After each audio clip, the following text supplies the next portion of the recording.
Hey guys, today I'm going to be talking about unpopular opinions in the dog community. So before I get started, please be respectful in the comments below. If I talk about something or if I say something that, you take offense to it, you have every right to, share your opinion, but be respectful. We all love dolls here. We all collect dolls. That's what I just wanted to say. Anywho, this video is totally inspired by the official Bunny Boo. If you haven't seen her video, go check it out. She really talked about a lot of details. Her video was really good, so please go watch it. It'll be in the link in the description. I asked you guys on my Instagram, what are your guys' unpopular opinions that really need to be addressed? So I'm going to be talking about my unpopular opinions, and I'm going to be sharing y'all's unpopular opinions and just how I feel about them. So while I'm going to be just explaining my opinions on these, I'm going to be restoring some of my dolls because some of my dolls do need some help. I'm not going to get to everyone today. The person said there are so many bullies in this community, even some of the people with the most followers. Now with that, personally, I feel like people who have a bigger doll collection, there's some people who think they're better than anyone else.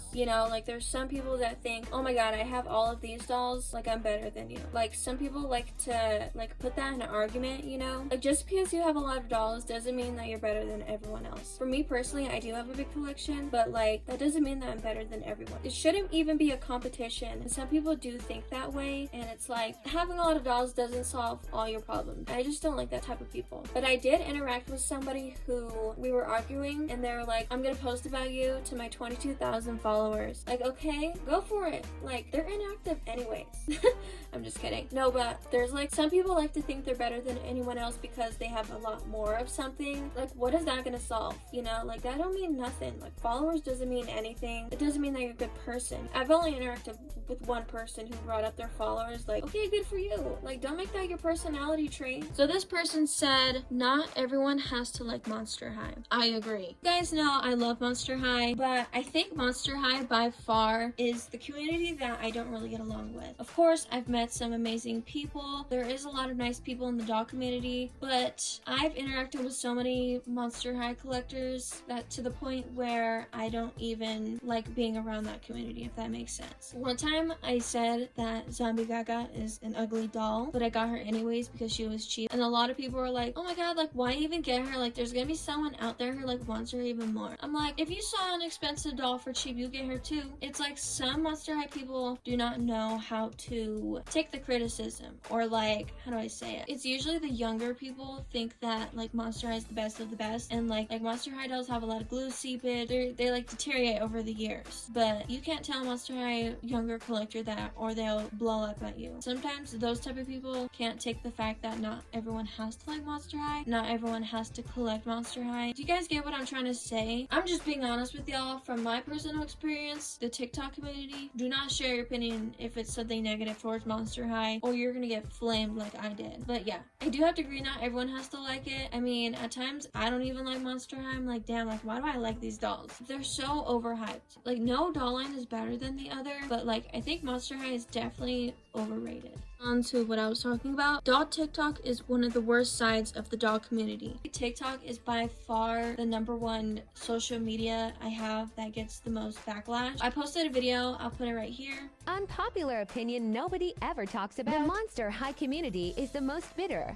and toxic community there ever is. It's like nobody isn't allowed to have an opinion. We all have to agree they aren't the best in quality, but y'all ain't ready for that I got dragged, y'all. Oh my god. That's why I like posting a lot more about Bratz, because I connect more with Bratz collectors. Maybe because a lot of them are older. Most of the time, Monster High collectors, they do have a younger audience, especially on TikTok. Sometimes I don't even feel comfortable anymore sharing my opinions because I don't want to receive backlash. But at the end of the day, these are damn dolls. Come on. You shouldn't be offended about over some damn plastic. It shouldn't be a big deal. But some people do make it a big deal, and that's how you know they're not mature enough. No, but yes, it is definitely the worst side of the doll communities altogether. I think the reason why the TikTok doll community is more toxic is because there's a lot more of a young younger audience. So TikTok is targeted towards more early teens or kids. Most of my followers on TikTok, they're a lot younger. Sometimes it does make me uncomfortable. There is a lot of negativity on the app, and those kids see that and they think that it's okay. Cancel culture, people think that's okay because those kids see like the negativity on TikTok. Like TikTok has so much negativity on there. Like it's okay to like cancel someone or stuff like that. Like it's hard to explain, but if you're on there, you guys would know exactly what I'm talking about. Kiyumi shouldn't be $200 plus out of the box. No doll in general should be over $200 unless it's a limited edition doll. I've spent a lot of money on my limited edition dolls. Like San Diego Comic-Con, I've spent a lot of money on those because why? There's only a certain amount. So like someone like Kiyumi or Kiana, like those dolls aren't limited. Like there's so many out there. I just think that like no doll, excluding limited edition, should be over the retail price. I do want to add on to this. So the reason why prices are high is because of doll collectors. So not a lot of people really like to talk about that because they just don't like talking about it, but I'm gonna talk about it because it bothers me so much. There's people in the doll community who pay scalper prices. So why do y'all think that scalper prices are at the price that they're at? Because of collectors. For instance, this Kumi, she goes for like what, $60-$70? So why do y'all think that she's that price? So people like to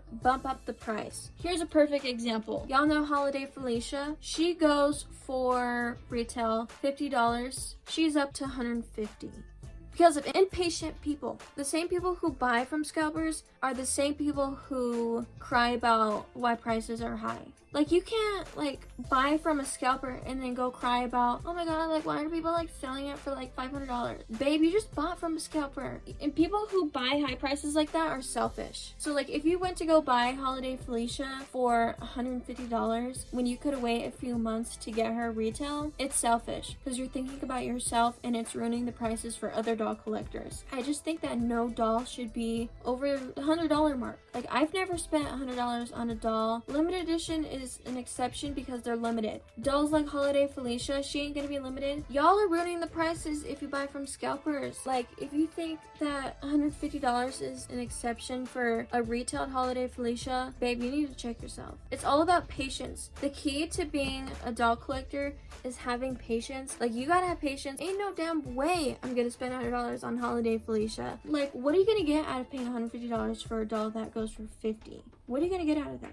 Like I get it's your money, whatever. You can do whatever the heck you want, but at the end of the day, it's selfish. It's selfish. It is so selfish. Some of y'all don't even understand. And I know I'm gonna get bashed on this, but I don't really care because I need to let it out. Like I'm so sick of people crying about scalper prices when they go buy scalper prices. You guys know the Rainbow High Robin or like Marissa or Brianna. Impatient people bought those 3 dolls for $100 each when they go for $50. No words. If you guys see the prices are high, especially for Rainbow High dolls, y'all know exactly why they're like that, because of other collectors who are impatient and who are selfish. Not just Kumi. No doll in general should be $200. No, babe, no.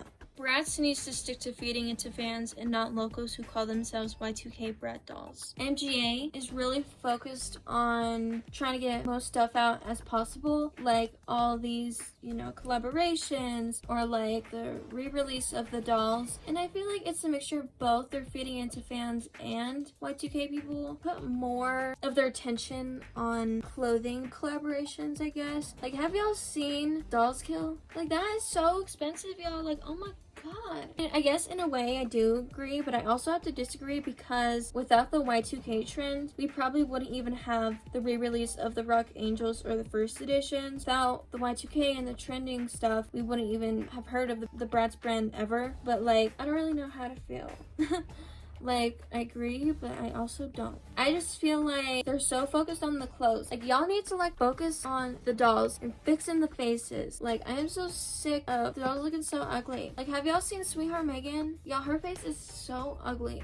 Like, no offense, I know a lot of y'all like her, but the face, y'all, like, they're doing something different. Like, without the Y2K trend, we wouldn't even be here. Like, I probably wouldn't even be collecting dolls without it. I'm just gonna be honest. Because when it was trendy, I saw it all over TikTok. If I didn't see people making their mini-me brats on TikTok, I probably wouldn't even be collecting dolls. So the Y2K trend definitely did help out the Bratz merchandise itself, but it's like, they're giving us the same stuff. Like, with the clothing stuff, like, change it up. Like, I'd rather see, like, re-released merchandise. Like, they just slam the word Bratz on it and bedazzle it and call it a day. Like, I want to see like old artwork, 2004, 2005, not the same first edition artwork. Like, it's just so boring, so boring. Just because Bratz dolls are overpriced doesn't make them rare. Yeah, this is what I was saying, how like no doll should be over $200. Like, people think that like just because a doll is like $60, $70, oh my gosh, she's rare.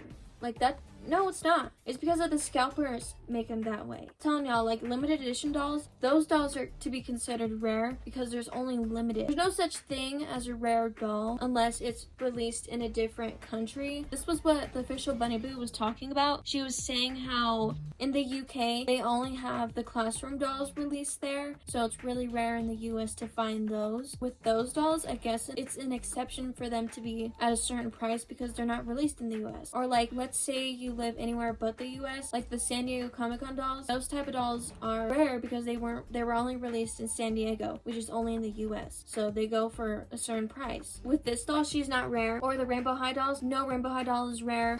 She's not rare.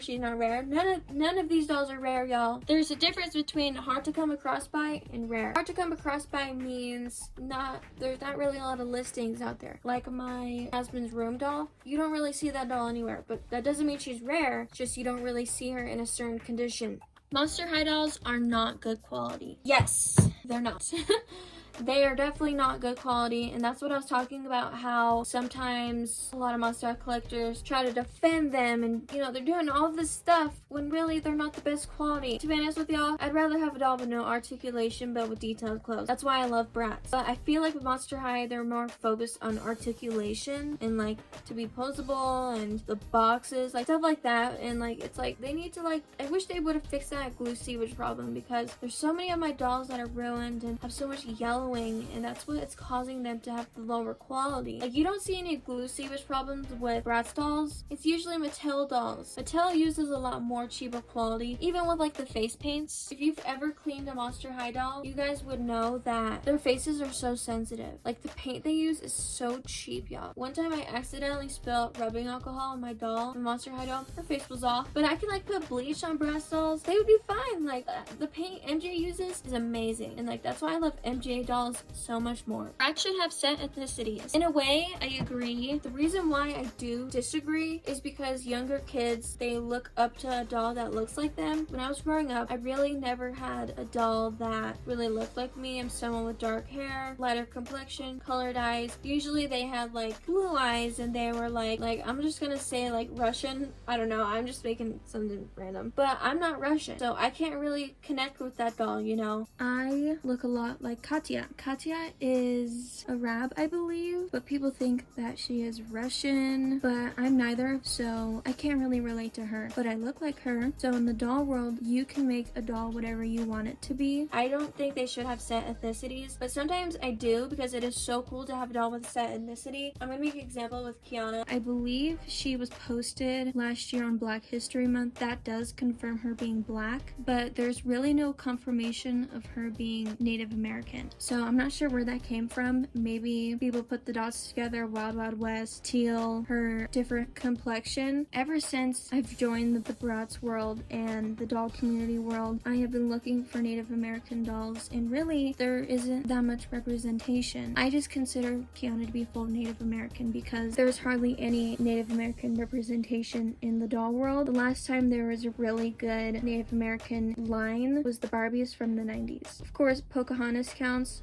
but I'm talking about like a fashionable line, a doll line that isn't only Pocahontas. I mean, I guess in a way it is good to have a set ethnicity for a doll because you're like, oh my gosh, like this doll is Native American, I can relate to her. But then at times it's like there's some people out there who aren't Native American, but they have the same complexion, and they don't have the same complexion as Sasha, but they have the same complexion as Kiana, so they consider her as whatever ethnicity they are. In a way, it is good to have a set ethnicity, but then it's also like you could have have whatever ethnicity you want your dolls to be. Good to have not a set ethnicity, but it's also bad because it's like I want to be represented in a doll. I hope I said that the right way. I'm not trying to like offend anyone. It's just how I feel. To this day, I still don't really relate to a doll. There's only a few Bratz dolls that do have confirmed ethnicities. Yumi, Tiana, and Meilin, they're all Japanese. They did mess up on the geisha Bratz dolls. So geishas are part of Japanese culture. Meilin is actually a Chinese name. So I guess that's why doll companies or the brand itself doesn't really like to have confirmed ethnicities, because they don't want to offend the culture or they don't want to mess something up. And with Meilin, they did mess it up because she's Japanese and her name is Chinese. So I just wanted to let you guys know about that. I guess that's why they don't like to confirm anything, because of mistakes like this. For many people, it's not about collecting, it's rather having much as possible. So seeing some people in the doll community who tries to collect the most expensive dolls, like all the princess dolls. With me personally, you gotta have a connection towards your dolls, and some people don't have that. They just collect because, I don't know, like everyone collects with their own reasons why, whatever, but like if you're collecting just to collect, like what's the point of that? Like with me, I have attachment towards my Bratz, my Monster Highs, my Ever After Highs. It's kind of hard to explain, but I hope y'all get what I'm trying to say. But like people are allowed to do whatever, they're allowed to do anything, but it's like you can obviously tell from a fake doll collector versus someone who actually does like dolls. As someone who's been in the doll community for a long time, you could just tell. And like for some people it's a phase, and for other people it's not a phase. I mean, there's nothing wrong with that, but it's like, babe, you gotta do a lot of research. Like, people just buy to buy, and I don't think that should be with doll collecting. We're getting to the last part, so it would be better if collectors said more about the meaning of dolls in their life rather than talking about the rarity in terms of money. I like talking about how much I paid for a doll because it's an accomplishment. Like, I don't think there should be anything wrong talking about how much you spent about a doll, because with me, I've saved so much money and I hardly spent anything on my collections. But like with some people, it's like, oh my god, like this doll is so rare, like I'm so glad that I have her. But then in a way, it's like some people like express themselves differently. You know, some people just really don't know how to express themselves in a certain way. Everyone is different in the doll community. Everyone different experience with collecting in the doll community. So I guess it's like yeah, I get what you're trying to say, but people do things differently. And I don't know, maybe some people like talking about the rarity in their doll and how much they spent because they're proud of where they came from. Because a lot of doll collectors didn't have much as a kid, so as they get older, they have every right to like flex on how much they paid for a doll. Like, I don't think they should be ashamed of that, but it's like, if you're flexing about spending $500 on a doll, that's a whole different story. Not a lot of collectors really like to talk about why they collect. I have a whole video if you guys want to see why I collect. And yeah, it is personal, but I feel like for newer collectors, it's teaching them that it's okay to talk about why you collect dolls. There's nothing wrong with sharing your personal life about why you collect dolls. I feel like it should be talked about more. People like express themselves differently. I don't know. How do you guys feel about that? Guys, thank you so much for watching. Like I said, please be respectful in the comments below. I really hope you guys like this video. If you guys want me to make part 2, please hit that like button and share your opinions down below. Bye guys.